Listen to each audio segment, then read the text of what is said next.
আসসালামু আলাইকুম ওয়া রাহমাতুল্লাহ। সম্মানিত দর্শক, তালুকদার মোটরস অ্যান্ড ব্যাটারির পক্ষ থেকে সকলকে শুভেচ্ছা ও অভিনন্দন।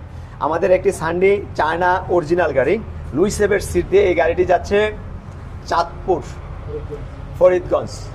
ভাই দীর্ঘদিনে আমাদের সাথে কথা বলেছিলেন। আমরা এই গাড়িটাতে দিয়েছি ইলং সাফায়েতের অরিজিনাল ব্যাটারি এবং লুই সেভের অরিজিনাল সানডি গাড়ি। প্রতিটা পার্টস সানডি অরিজিনাল, এ ব্যাপারে কোনো সন্দেহ নাই। ভাই আমাদের ঠিকানাটা কিভাবে পাইছিলেন প্লিজ একটু যদি বলতেন দর্শকের উদ্দেশ্যে। মোবাইলে ইউটিউবে পাইছেন না? আচ্ছা আচ্ছা আচ্ছা। আপনারা আসছেন কোন জায়গা থেকে? ফরিদগঞ্জ চাঁদপুর। যাই হোক ভাই, এই যে পিছনে ভাই আছে, উনি আগে নারায়ণগঞ্জে থাকতো, এখন দেশে থাকবে। উনি মূলত গাড়িটা চালাবে। সবাই ওনার জন্য দোয়া করবেন যাতে গাড়িটা নিয়ে উনি স্বাবলম্বী হয়। ভাই দর্শকের উদ্দেশ্যে কিছু বলবেন কি? ইনশাআল্লাহ দর্শক সবাই আপনারা দোয়া করবেন যে নতুন গাড়িটা নিচ্ছি যেন আমরা নতুন গাড়ি চালাতে পারি, সবাই দোয়া করবেন। আচ্ছা, গাড়িটার একটু সিটগুলো দেখা ভালো করে।